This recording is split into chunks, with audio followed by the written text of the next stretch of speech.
प्यारे बच्चों, आज हम चैप्टर करते हैं बिहारी दास का। ठीक है, ये आपके इसमें बिहारी के जो एमसीक्यू हैं, इसमें हम बिहारी के एमसीक्यू करेंगे। आजकल आपके एनआईओएस में एमसीक्यू का महत्व बढ़ गया है, ये पास होने के लिए बहुत ज़्यादा ज़रूरी है। तो चैप्टर बिहारी देखिए क्या है। बिहारी के दोहों में श्री कृष्ण के लिए संबोधन नहीं है। ये चार ऑप्शन दिए गए: दीन, श्याम, जगतगुरु, जगन्नाथ। इसका राइट आंसर है दीन। अगला प्रश्न देखिए, कनक कनकते सोगुनी दोहे का संबंध है। किससे संबंध है इसका? नीति से। कृष्ण से बात करने का आनंद पाने के लिए गोपिका क्या करती थी? जो गोपियाँ क्या करती थी, उसकी मुरली को छुपा लेती थी।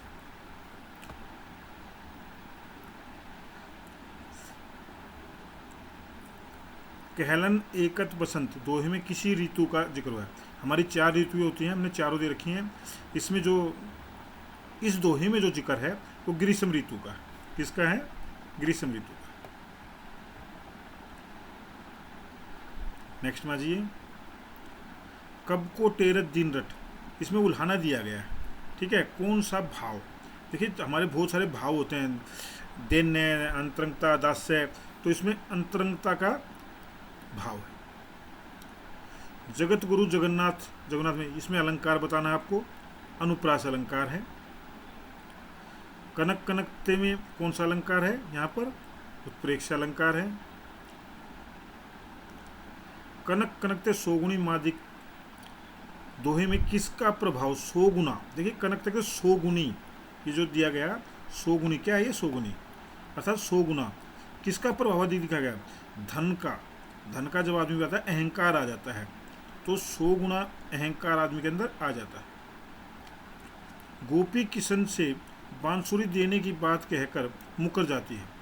जो है गोपी कृष्ण से कह रही है कि बांसुरी मैं दे दूंगी, लेकिन मुकर गई। क्यों? क्योंकि वह चाहती है कि कृष्ण उससे बात करे, कृष्ण उससे बात करे। कवि ने गर्मी में जगत को तपोवन सा कहा है। तपोवन क्या होता है? जहाँ पर हम तप कर सकते हैं। और लेकिन क्या है कि क्यों कहा? गर्मी को क्यों कहा?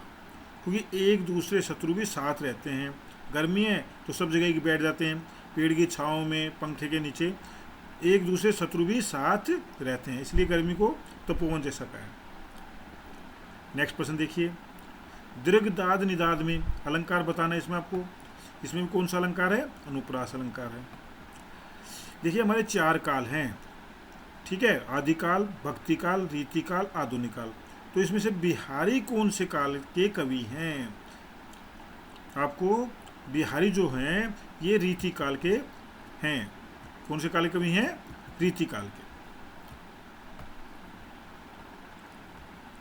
टेरत शब्द का अर्थ क्या है यहाँ पर? टेरत शब्द का अर्थ है पुकारना। अब देखिए, कनक कनक एक ही हमने कनक दिया, कनक कनक दिया, वरना दो अर्थ हो जाते हैं यहाँ पे। कनक शब्द का अर्थ कौन सा है यहाँ पर? कनक शब्द का अर्थ सोना है, विनती करना है, फूल है और कोई नहीं। क्योंकि कनक का एक दूसरा अर्थ भी है, ठीक है ना, धतूरा, सोना और धतूरा। लेकिन हमने सिर्फ एक सोना ही वर्ड दिया है, तो यहाँ पे इन चारों में सिर्फ सोना ही है। क्योंकि आप इन चारों में से आपको छांटना है, उसका अर्थ लिखना नहीं है। यहाँ पे ये चार रचनाएं दी गई। बिहारी की कौन सी रचना है? बिहारी सतसई, पर्दा, पद्मावत, नदिया के पार। तो बिहारी सतसई रचना है। बिहारी जी ने केवल एक ही रचना लिखी थी। कौन सी? बिहारी सतसई। ये 16वां प्रश्न, बिहारी की काव्य रचना कौन सी भाषा में हुई है? बिहारी जी ने कौन सी भाषा में लिखा है? ब्रज भाषा में लिखा है। बिहारी ने कितने ग्रंथों की रचना की? कितने ग्रंथ या किताबें लिखी उसमें बिहारी जी ने? 10, 20, 3, 1। तो आपको बताया मैंने, बिहारी ने केवल एक ही रचना की थी, बिहारी सच्चाई की, जिसकी संख्या 1 है। आप इन सभी एमसीक्यू को कर लीजिए और इस वीडियो को अपने साथियों के साथ शेयर कर दीजिए।